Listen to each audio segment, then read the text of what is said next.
Welcome to the Israel Insider Weekly Podcast, where we talk about the news in Israel with Ron Cantor, president of Shalanu TV and Israel Regional Director for God TV.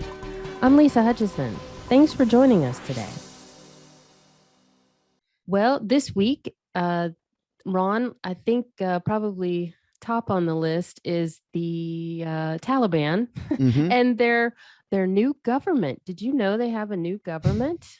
It's Yes, I did. filled with quite an interesting list of who's Characters. who, shall we say? Yeah, characters. There we go. Will you fill in our listeners on what in the world's going on with the Taliban? And they seem to have a little problem with Israel. And diversity, which is a real shock. Who would have thought it would just be a bunch of men? Yeah, I mean, I'm amazing. just stunned by that. I never saw that coming. Yeah, so apparently the new, by the way, hello everybody, greetings. I'm Ron Cantor, president of Shalanu TV, and I am also something else, the regional director of God TV in Israel, which really is a tremendous honor.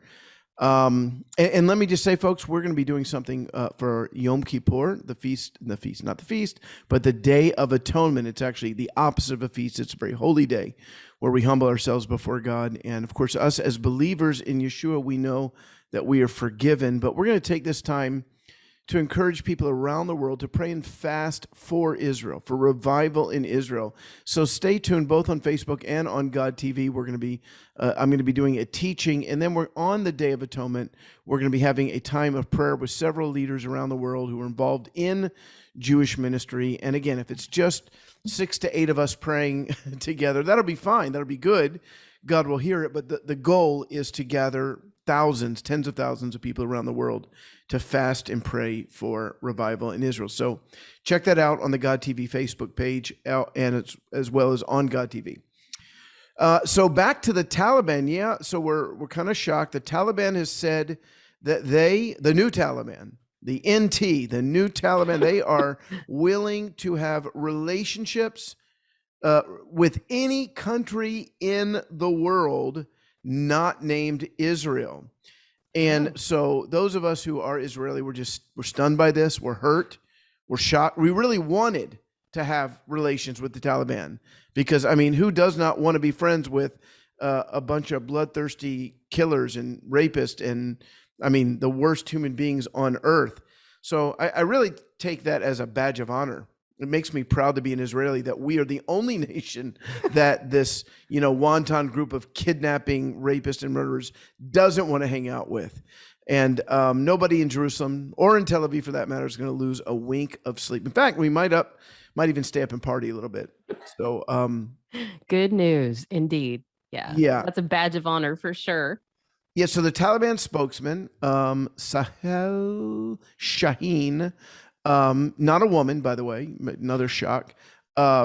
He says, of course, we won't have any relation with Israel. I mean, that's a given, right? We want to have relations with other countries. Israel's not among those countries. Yes, of course, in a new chapter, if America wants to have a relationship with us, which could be in the interest of both countries and both peoples, and if they want to participate in the reconstruction of Afghanistan, they're welcome. By the way, word to the Taliban, we've actually been participating in the reconstruction of Afghanistan for the past 20 years, turning it into a modern country where girls can go to school, where women can participate in society, where they don't have to be covered in head to toe. You're actually taking it back into the Stone Age. Stone Age, yep. Yeah. Not that they're listening to the Israel Insider podcast. Since they don't want relationship with Israel, they're probably not listening to the Israel Insider pod. Maybe they do. Maybe secretly they think that we're kind of funny and enjoy the humor, but I'm not going to hold my breath. So, this fellow, he went on to say that because apparently there was a big controversy that he was interviewed by an Israeli and he apparently didn't know it. And he said that some journalists may be masquerading, but I haven't done an interview with anyone introducing himself as if he's from the Israeli media. In other words, if he did one, he was saying that he was tricked. And then he added, I may shoot children in the head, sell my sister as a slave, and then marry a 10-year-old, but doggone it, I will never give an interview knowingly to a Jew. And actually, he did not say that last part. I made that up, but it's not too far-fetched because that Taliban. That this is we're being kind of tongue in cheek here, but these are just some of the worst people in the world. Yeah. And now they're saying we're new, and of course the State Department is saying, well, we're gonna wait and see. Why would you wait and see? Why would you really need to wait and see? They're already killing people. They're already killing Christians over there. We have friends, people we know. I don't know them personally, but a dear friend of mine called me, and he has a woman in his congregation, and she called him up frantic and said, my brother and his family, they're hiding for their lives in Afghanistan, in Kabul, and they're terrified because they have two preteen daughters that they know will be kidnapped. Wow. And they will be turned into child brides and converted to Islam, and they're terrified. So I don't, you really want to have a wait and see attitude, Mr. President and Tony Blinken. Listen, I do my best to not make this political between Republicans and Democrats, but this is the problem with the Obama legacy.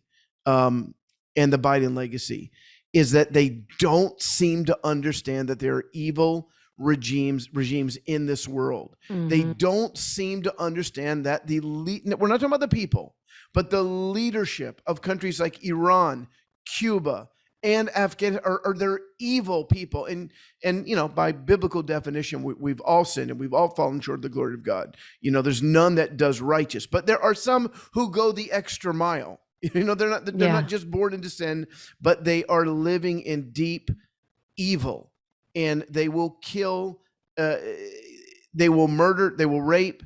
We're worried about young boys in Afghanistan being turned into, I forget what they call them, dancing boys, and it might be a shock that these devoutly Islamic men would enter into homosexual activities with little boys, but it happens all the time. Mm-hmm. In fact, I remember not long ago, during the the Obama administration, a young boy was being routinely raped, and the American, I think it was, I can't remember which arm of the armed forces, which branch of the armed forces, but they got in an altercation, and I think either they beat the guy severely or they killed him. I don't think they killed him. And it was the Americans who got into trouble because they protected the little boy and his mother, who had no choice but to allow this to happen. Wow. So this, come on, Mr. President. These people are evil, and you have to just wake up and recognize that they're not going to change. The government of Iran is not going to change. It could be a revolution, one of the biggest revivals in the world. In fact, Robbie Dawkins says the fastest growing church in the world is in Iran right now, and the second fastest is in Afghanistan. So thank God that God's moving amongst the people. Yeah. But to take a wait and see, attitude with the Taliban, the architects, not the architects, but they allowed the architects of 9/11 to come into their country and plan those attacks. Why would they change? Their religion hasn't changed, and it was the religion that was motivating them to do this. So, we just have a very naive State Department right now. They're just shocked that there's not diversity. There's no transgender folks in the new Taliban government. I mean, I don't know what they're drinking, what they're thinking. Have you heard of Shalano TV? It's the only 24/7 Hebrew language gospel channel, and we are reaching tens of thousands of Israelis.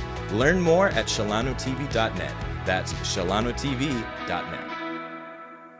This week, with Rosh Hashanah, and then the holy days up ahead next week of Yom Kippur, and then Sukkot, it's a good time to reflect on the Jewish population of the world, right. I think. And evidently the Jewish Agency thought so too. And they have issued a report that it's kind of, I guess, an unofficial census, but a census right. of the world's Jewish population. Would you fill us in on what they found? Yeah, they do this yearly, and it's interesting because they found that the Jewish population is growing, which is a little bit of a surprise because in so many of the countries that have Jewish people outside of Israel, there's a tremendous amount of intermarriage. I think in America, it's 1 out of every 2. and I don't think it's that much different in other countries. So, one of the neat things is that almost half of the world's population. So let me back up. 15.2 million Jews in the world. That is up 100,000 from last year. And almost half of those 15.2 million, 45.3%, or almost 7 million, let's say 7 million, are living in Israel. Yeah. And of course, you might guess that the United States is number 2. Now, by the way, that's only, I think, in the last 10 years that has changed. It was America was number 1 for decades and decades. Oh. Israel passed America a few years ago, and we still remain in first place, and we hope for that to grow. We want to securely take that first place, but America is number 2 with about 6 million, so about 1 million left. And then the rest are scattered all over the world. You got France at number 3 with 446,000 Jews. Canada with almost 400,000. That's a bit of a surprise, more than Britain. Mm-hmm. Britain's just under 300,000. Argentina has 175,000. Russia still has 150,000 Jews left. They lost over 1 million. Well, not just Russia, but the entire, from the former Soviet Union, the 15 USSR. Nations. But But the majority of those were of the Russian-speaking Jews came out of Russia, and then probably number 2 would be Ukraine. But now Ukraine's not even on the list of the top 7 or 8. Germany, believe it or not, is where are we at? 3, 4, 5, 6, 7, 8. Germany is number 8. Followed by Australia, 118,000. By the way, they're tied with Germany. Yeah. And then there are about 27,000 Jews who live in Arab Muslim countries. Like, you probably wouldn't have imagined that. Yeah, that was a surprise. Mm-hmm. Yeah, 27,000, though, is not a lot. Because if you look at Morocco, used to be hundreds of thousands. And Tunisia tens of thousands. And Iran had a huge Jewish community. Mm-hmm. But, of course, they have all left to, many of them forced to leave. To when Israel became a nation, tremendous anti-Semitism, and now make their home in Israel. So we do know this, if I can get biblical for a minute, that when Yeshua returns, he, according to Matthew 23, verse 39, he's going to return to Jewish people welcoming him. Mm-hmm. And so it's important that there are Jewish people, believers in Israel at that time. We know that Zechariah 12:10 says that the Jewish people will look upon the one whom they have pierced. This is right at the end of the age, right before the coming kingdom of Yeshua. They look upon the one they have pierced and they mourn for him. And then in verse 13, verse 1, God opens up a fountain of forgiveness. So we're expecting a nationwide Jewish revival as we get closer to the coming of the Lord. If you're enjoying the Israeli Insider podcast, then make sure to sign up for Ron's emails from Israel, full of news, teaching, and his new series, 52 Stories of Life in Israel, sent out every Sunday. Just go to roncanner.com to sign up.